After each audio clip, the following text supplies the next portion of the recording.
하나님의 은혜가 사랑하는 우리 주의 백성들과 우리 신성의 권속들에게 있게 되기를 주의 이름으로 간절히 소망합니다. 이제 우리 2달 동안 함께 우리가 묵상했던 잠언서가 마지막 이야기만을 남겨두고 있습니다.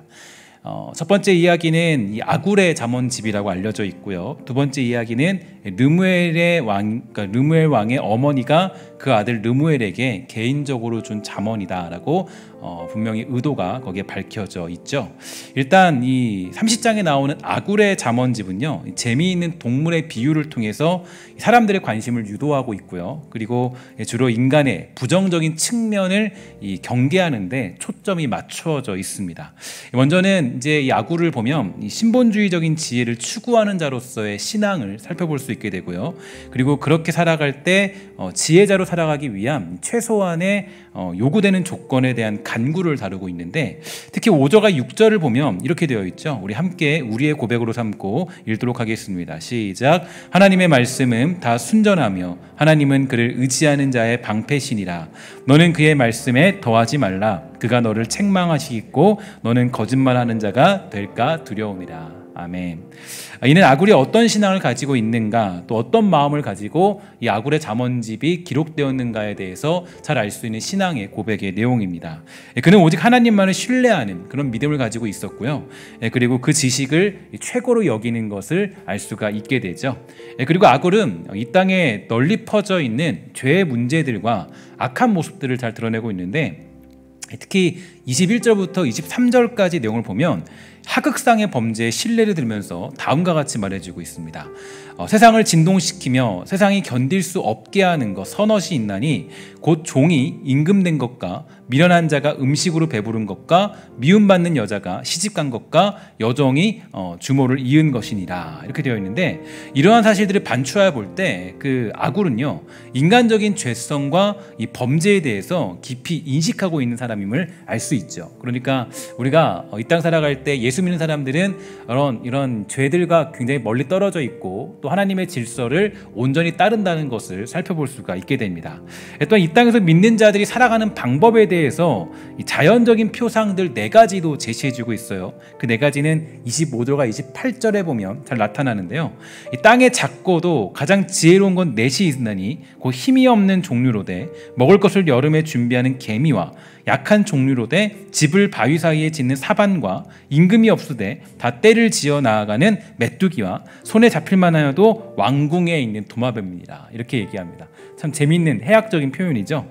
특히 여기서 보면은 이 사반이라는 것이 뭔가 제가 궁금해서 살펴보니까, 이 사반이라는 것은 아마도 오소리 같은 종류를 의미하는 것 같습니다. 그래서 이 사반은 오소리다라고 보면 되는데, 이렇게 좀 재밌게 이 모든 인생을 표현하는 아굴의 모습을 볼 수 있습니다.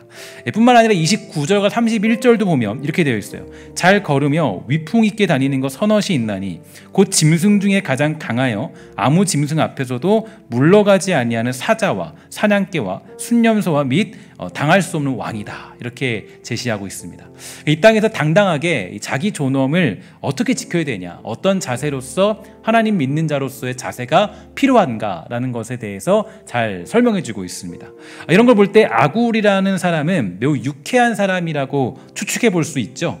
그의 비유는 매우 해학적인과 동시에 감동을 줍니다. 그리고 하나님을 섬겨야 함의 기쁨을 제시해주는 그의 모습이 느껴지는 것, 그게 바로 이 30장 잠언의 내용입니다. 그리고 31장을 보면요, 이 르무엘의 어머니의 잠언집이다라고 잘 설명되어져 있죠. 르무엘은 왕으로 표현되고 그의 어머니가 왕으로서 가져야 될 덕목들에 대해서 가르치는 내용이 됩니다.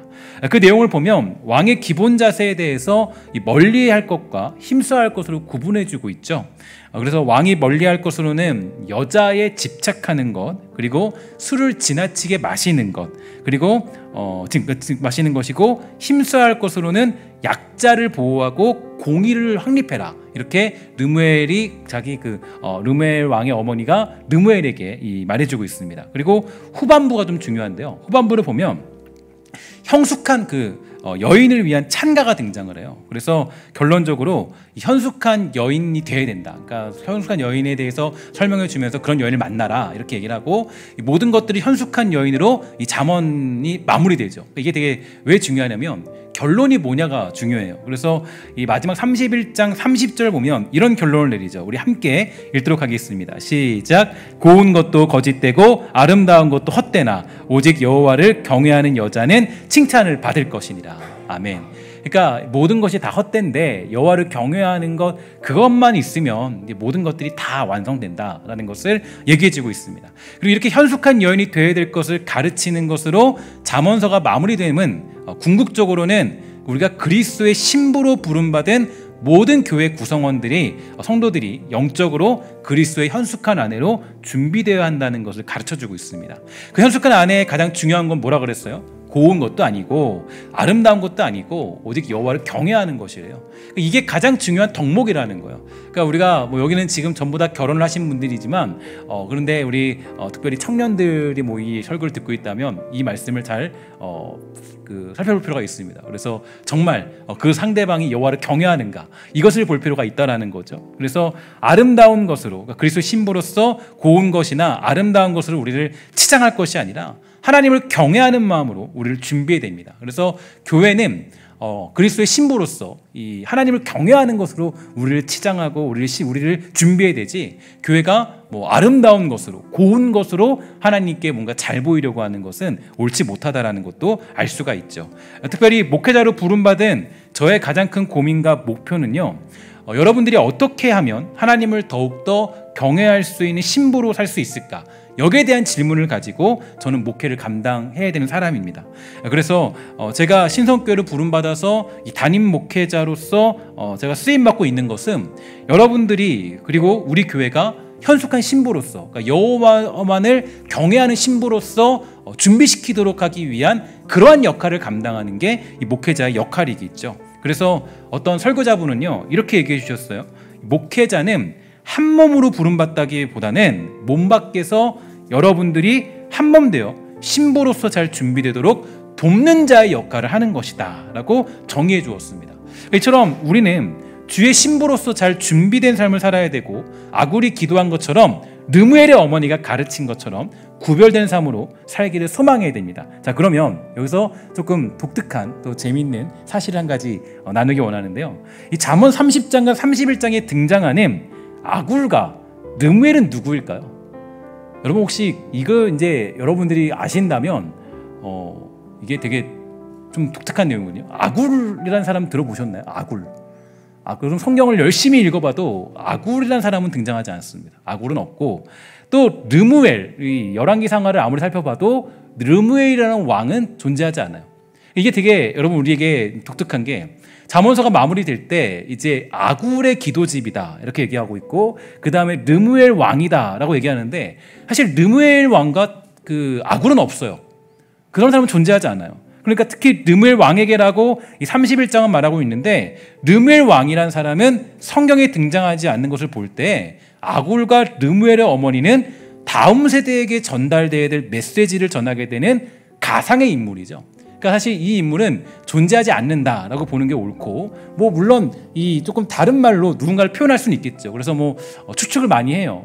아굴이 누구일 것이다라고 추측하는데 확실치 않아요. 르무엘 왕도 다윗일 것이다, 누구일 것이다라고 얘기하지만 사실 이 정확하지 않아요. 르무엘 왕이 없어요. 존재하지 않아요. 그러니까 이 르무엘 왕과 아굴이 등장한다는 건 일단은 우리가 추측해 볼 수 있는 건 가상의 인물이에요. 가상의 인물이고, 이 인물은 성경 어디에도 등장하지 않는다. 그래서 잠언서에만 독특하게 등장하는 사람들이 바로 아굴과 르무엘이라는 것을 알 수가 있죠. 그래서 결국 잠언서의 결론적인 내용이 이렇게 마친다라는 것은 잠언서의 내용이 그대로 다음 세대에게 전달되어서 그 세대가 온전히 하나님만을 경외하도록 하고자 하는 목표가 있는 책이다라는 것을 알 수가 있습니다. 그러니까 이 가상의 인물들은 다음 세대, 그러니까 잠언서를 읽어야 될 다음 세대들에게 전달되는 메시지다라는 것을 알 수가 있게 되죠. 그래서 잠언서의 목표는요, 내가 이것을 가지고 변화되고 어떤 그리스도의 삶을 살고자 하는 그런 내용이 담겨 있기도 하지만, 사실 잠언서가 가지고 있는 최종적인 목표는 이 이야기들을 다음 세대에게 전달해줘라. 그래서 그들이 이렇게 현숙한 아내로 준비되어야 할 것이다 라고 얘기하면서 결론 짓고 있는 겁니다. 그래서 이 다음 세대를 책임지는 건 누구냐라는 걸 봤을 때 바로 현재를 살아가는 우리들이다.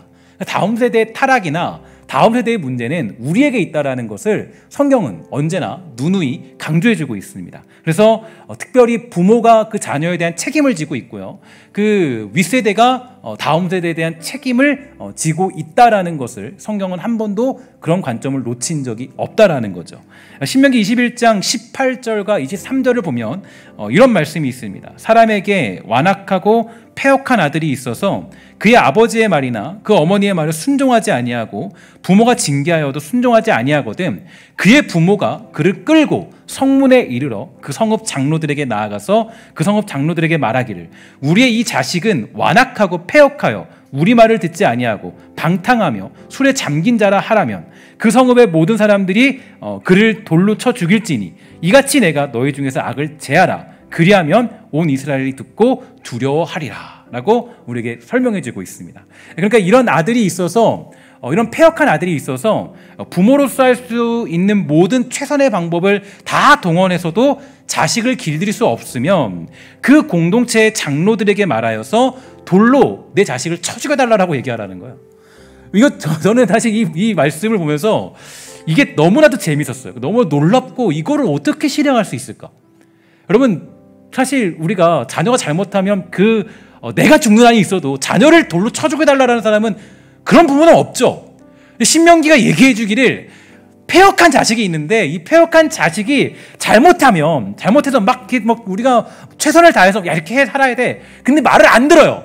그럼 이 아이를 데려다가 장로들에게 데려가다가 돌로 쳐 죽여달라고 직접 말하라는 거예요. 여러분 이게 여러분 가능한 이야기인가요? 불가능한 얘기죠. 그래서 실제로 이 법이 시행되었는지 안 되었는지 알 길은 없어요. 그러니까 나타난 적은 한 번도 없습니다. 그러니까 이게 시행되어서 누가 어떤 일이 되었다 이런 얘기는 성경에 한 번도 등장하지 않아요. 그런데 이 법은 분명하신 하나님의 명령으로 성경에 기록되어 있습니다. 그러니까 아마도 부모가 그 자식을 장로들 앞에 데리고 나가지는 못했을 것이라고 생각이 들어요. 아무리 못나고 악해도 내 자식이고 그 자식을 죽이려고 덤벼드는 부모는 이 땅에 존재하지 않죠. 우리는 오늘 이 본문의 내용을 기억할 때 뭘 알 수 있냐면 부모의 책임이나 윗세대의 책임이 얼마나 중요한 걸 알 수 있다는 거예요. 그러니까 그런 자리까지 가라로 만드는 것은 정말 이거는 내가 이 아이를 책임지지 않으면 다음 세대를 책임지지 않으면 내가 죽는 고통보다 더 큰 고통이 내 자녀가 맞아 죽는 고통일 거 아니에요. 그러니까 이만큼 내가 책임을 지고 있다라는 것을 성경이 우리에게 알려주고 있는 거예요. 그러니까 언제나 성경은요 다음 세대의 타락에 대한 책임을 누구에게 묻고 있냐면 윗세대에게 묻고 있어요. 너희 세대에게. 이거는 성경이 우리에게 알려주는 너무 중요한 관점입니다. 그래서 부모의 책임이 얼마나 큰 것인가를 다시 한번 생각하고 있다는 거죠. 그래서 자녀라는 존재는 1차적으로 부모의 책임하에 태어나고 훈련받고 그의 모든 기초를 준비하도록 되어 있는 게 부모의 역할입니다. 그래서 자식이 잘못한 모든 문제는 100% 부모의 책임이다라고 그렇게 성경은 우리에게 강조해주고 있죠. 물론 저도 이제 자녀를 키우다 보니까 느끼는 게 있어요. 그러니까 뭐냐면 저는 사실 제 자녀는 안 그럴 줄 알았고 제 자녀는 정말 말 잘 들을 줄 알았고 정말 성실하고 대단할 줄 알았어요. 근데 제 뜻대로 되지는 않더라고요. 맨날 숙제하라고 잔소리해야 되고 맨날 이거 해야 되고 잔소리해야 되고 요즘에 또 그 유소년부에서 지금 하고 있는 게 잠원서를 써야 돼요. 잠원서를 지금 다 써야 선물을 받을 수 있는 아주 엄청난 프로젝트 진행. 그것 때문에 지금 저랑 저희 엄마랑 저희 아내랑 엄청나게 야 써라 맨날 잔소리하고 성경 써. 이게 사실 자녀더라고요. 자녀는 사실 자기 뜻대로 되지 않죠. 내 생각대로 되지 않고 잔소리해야 되고 계속 얘기해야 되고 그런데 너무 성경이 조금 좀 이렇게 하나님 좀 힘든 것 같아요 라는 마음이 드는 게 저에게 묻고 있는 것은 그래도 이렇게 얘기하는 하나님이 얘기하는 거 그래도 어쨌든지 간에 자녀의 책임은 너에게 있다. 하나님이 얘기해주고 성경은 언제나 얘기해줘요. 자녀의 책임은 100% 너에게 있어. 다음 세대의 책임은 너에게 있어. 이게 우리에게 말해주는 메시지예요. 신명기 6장 4절과 9절 여러분 잘 아는 말씀이죠. 이스라엘아 들으라. 우리 하나님 여호와는 오직 유일한 여호와이시니 너는 마음을 다하고 뜻을 다하고 힘을 다하여 내 하나님 여호와를 사랑하라. 오늘 내가 내게 명하는 이 말씀을 너는 마음에 새기고 내 자녀에게 부지런히 가르치며 집에 앉았을 때든지 길을 갈 때든지 누워있을 때든지 일어날 때든지 이 말씀을 강론할 것이고 너는 또 그것을 내 손목에 메어 기호를 삼고 내 미간에 붙여 표로 삼고 또 내 집 문설주와 바깥문에 기록할지니라. 이 말이 무슨 의미입니까? 하나님을 섬기는 모습이 삶의 모든 곳에서 배어나와야 한다라는 것을 알려주고 있는 거예요. 집에 있을 때에도 길을 다닐 때에도 앉아있을 때에도 누워있을 때에도 우리 삶의 모든 영역에서 모든 반응에서 모든 모습과 형태에서 하나님을 두려워하는 모습이 나타나야 한다는 것을 의미합니다. 바로 이게 부모가 자녀에게 하나님이 어떤 분이신가, 하나님이 우리의 주인이시라는 것을 가르쳐주는 방법이죠. 자녀에게 야 공부해 이렇게 이게 전부가 아니더라고요. 자녀들이 뭘 볼까요? 무엇을 볼까요? 부모님이 무엇을 제일 무서워하고 어떤 거를 제일 소중히 여기는지를 보고 살아갑니다. 그러니까 내가 인생을 어떻게 살면서 무엇으로 살고 왜 살고 있는가를 자녀들은 살펴보더라는 거예요. 우리가 성실하게 살지 않고 하나님을 두려워하지 않으면서 자녀들에게 말로만 얘기한다면 아무 소용이 없다라는 거죠. 유명한 러시아 작가인 이 솔제니치는 이렇게 얘기했다 그래요. 한 사회가 병폐에 빠진 두드러진 특징은 어른에 대한 존경심이 없어지는 거다. 그러니까 우리가 지난주에도 이 순종에 관한 이야기를 일주일 동안 살펴보게 되었는데 1, 2주 동안 살펴봤는데 이 순종이라는 것은 첫 번째 그 권위에 대한 순종은요. 내 부모를 공경하라입니다. 그게 권위에 대한 시작이에요. 순종에 대한 시작. 그러니까 내 부모를 공경하라라는 그 첫 번째 권위. 그러니까 사실 부모를 공경하지 않는다. 이거를 조금 더 사회적으로 풀어내면 어른을 공경하지 않는 시대. 그러니까 어른을 공경하지 않는 시대가 되면 그 시대는 병폐에 빠진 특징이고 성경이 말하는 가장 타락한 시대의 특징은 어른을 공경하지 않는 시대가 되는 거예요. 성경에서는 그게 이제 가장 그 종말의 어떤 때의 모습이고 어른을 공경하지 않는 그 모습이 이제 가장 타락했던 시절의 모습이다라는 것을 성경은 가르쳐주고 있죠. 그래서 이 어른에 대한 존경심이 없어진다. 이건 너무 우리 심각하게 바라봐야 돼요. 근데 우리가 보통 그러면 야 어른의 존경심이 없으면 우리 이렇게 얘기하죠. 야 너 존경심 좀 가져라. 너 왜 그러니? 라고 얘기하잖아요. 근데 사실은 잘 보면 어른에 대한 존경심이 없어지는 것은 어른 책임일까요? 다음 세대 책임일까요? 솔직히 우리 가슴에 손을 얹고 이야기를 하면 사실 그것은 대부분의 경우가 윗세대의 책임인 경우가 훨씬 더 많이 있다라는 거죠. 예를 들어서 내가 부모님을 존경하고 극진히 모시면 당연히 자녀들은 우리들을 극진히 모시고 존경할 것입니다. 그것이 우리가 알고 있는 진리, 일반적인 진리예요. 물론 여러 상황들이 있겠지만 일반적인 진리예요. 아이들을 우습게 볼 수 없어요. 부모님이 훌륭한 사람인지 아닌지 보니까 자녀들이 더 깊이 알고 있더라고요.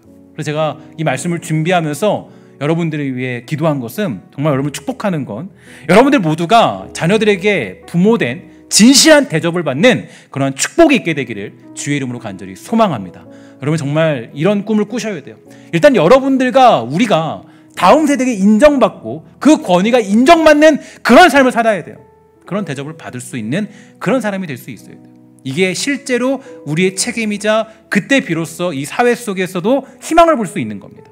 여러분 신명기 말씀 속에서 이 패역한 자식이 말해도 듣지 않거든 데려다가 장로들에게 말하고 돌로 쳐 죽이라고 한 이유가 어디 있을까요? 그 이유는요. 하나님의 나라, 하나님의 사회에서 죄라는 것이 자리해서는 안 되기 때문입니다. 더군다나 그 죄가 자리하는 시작이 내 목숨보다 더 귀한 자식으로부터 출발하는 것, 그것만은 절대로 안 되기 때문에 그 사랑하는 자식을 돌로 쳐 죽이라고 명령한 거예요. 그러니까 지금 성경이 그리고 잠언서가 우리에게 요구하는 결론적인 이야기는 이거예요. 내가 잘 살아야 된다는 거예요. 내가 하나님 앞에 잘 살아야 된다는 거예요. 내가 하나님을 두려워하는 사람으로 살아야 된다는 거예요. 내가 하나님의 뜻을 무서워할 줄 아는 사람으로 살아야 되고 하나님을 경외하는 사람으로 살아야 된다는 거예요.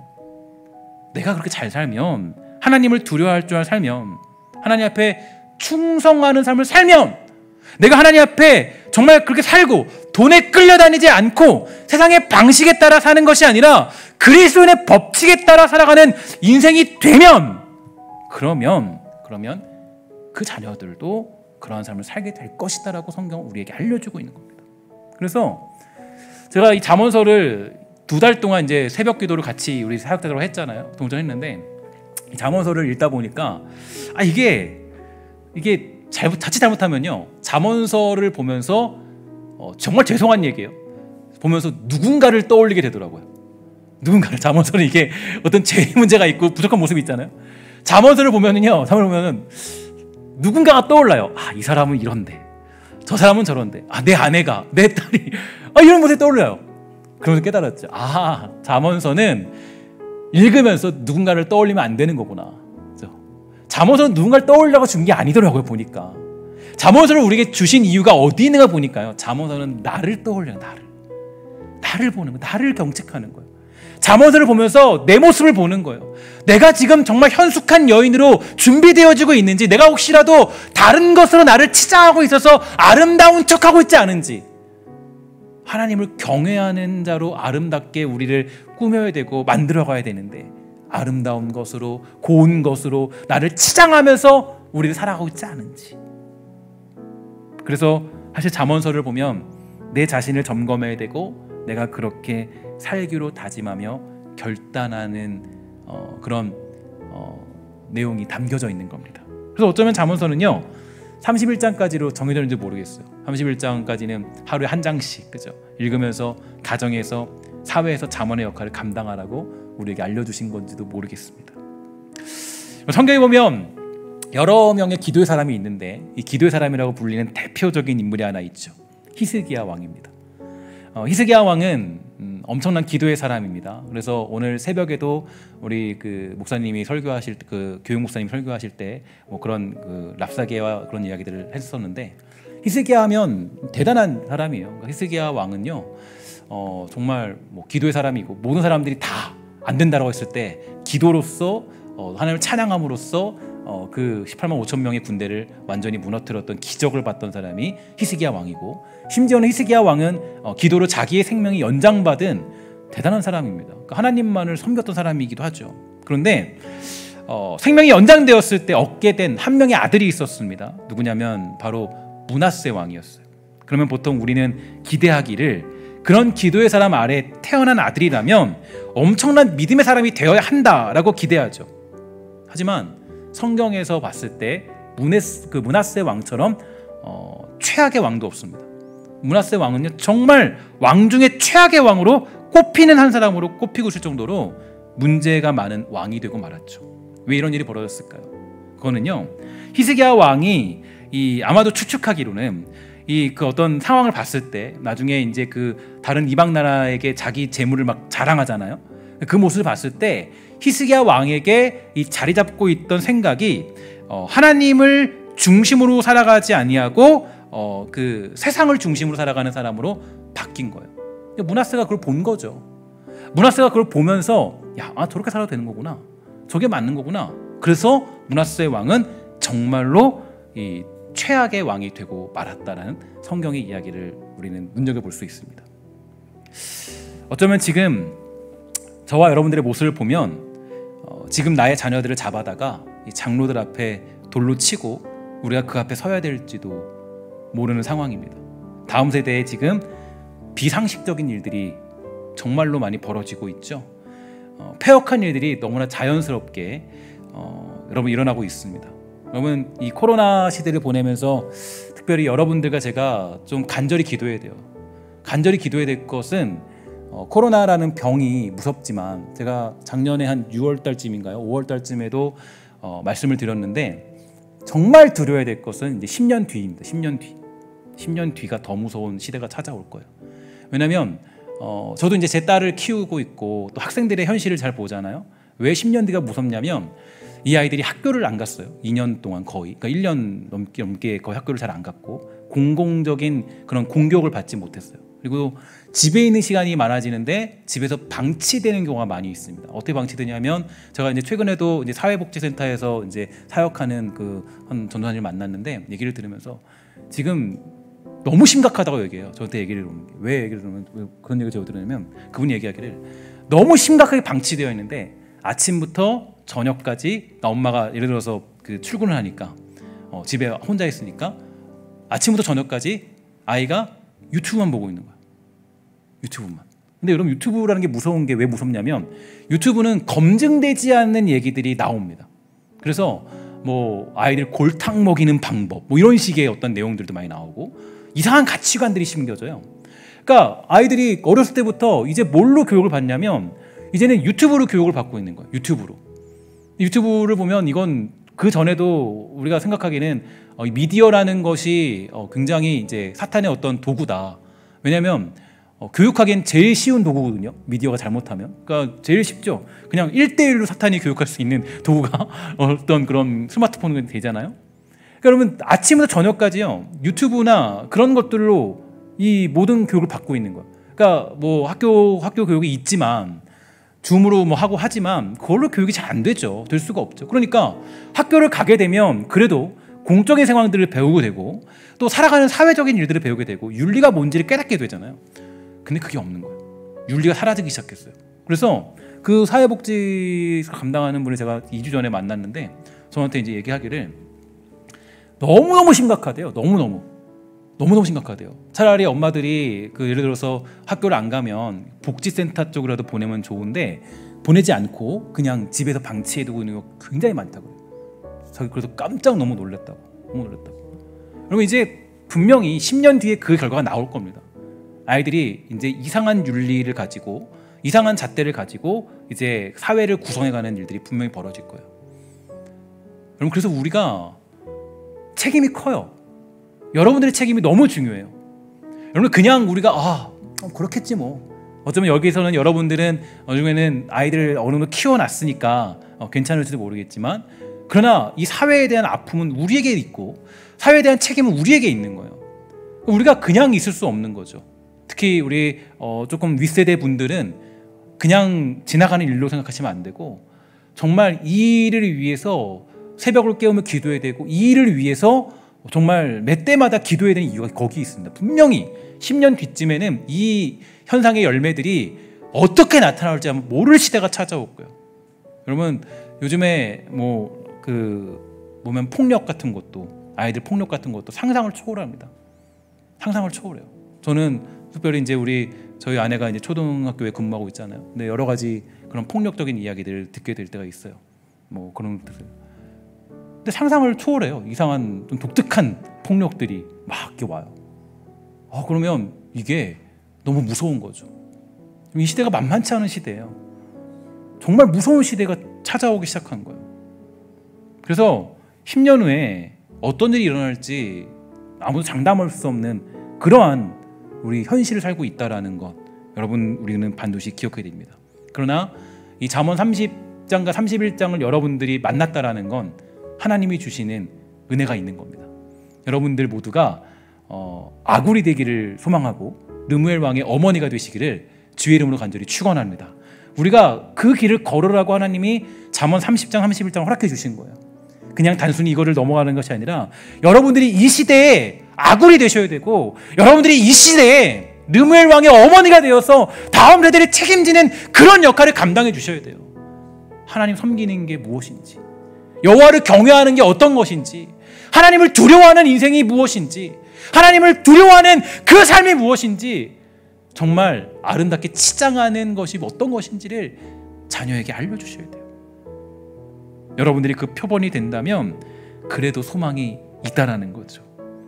그래서 저는 정말 부탁드리는 것은 우리 신성교회가 그러한 일들을 감당하고자 하는 결단이 우리 모두에게 있어지게 되기를 주의 이름으로 간절히 소망합니다. 특히 이제 돌아오는 토요일부터 이 교육부서 수련회가 시작됩니다. 그래서 토요일부터 청년부 수련회가 이제 시작되는데요. 현장과 온라인 함께 병행하게 되는데 일단 현장에서 우리가 멀리 떨어져서 방역 수칙을 지켜가면서 그렇게 시작되고요. 이들이 바른 성경적인 가치관을 가지고 하나님을 알아가는 지식이 충분하도록 그리고 하나님을 경외하는 일이 가장 선한 것임을 깨달을 수 있도록 많은 기도와 관심 또 여러분 후원들도 부탁을 드리겠습니다. 교회가 부흥되는 비결 교회 하나님의 능력이 임하는 비결 교회가 성령의 역사가 시작되는 방법 그것은 어느 때인가 보니까요 우리가 다음 세대에 대한 책임을 지겠다라는 고백과 선포가 있을 때로 하나님 내가 저 영혼들 책임지겠습니다. 우리가 저 영혼들 저 불쌍한 영혼들 10년 후에 어떤 일이 벌어질지 모르는 그 상황을 겪는 영혼들, 우리가 그들 책임지겠습니다. 그들에게 제가 아굴이 되고 우리가 그들에게 느무엘 왕의 어머니가 되어서 그들을 잘 양육하는 삶으로 살아가겠습니다 라는 마음이 있을 때 하나님이 우리에게 부흥의 역사를 허락해 주실 줄 믿습니다.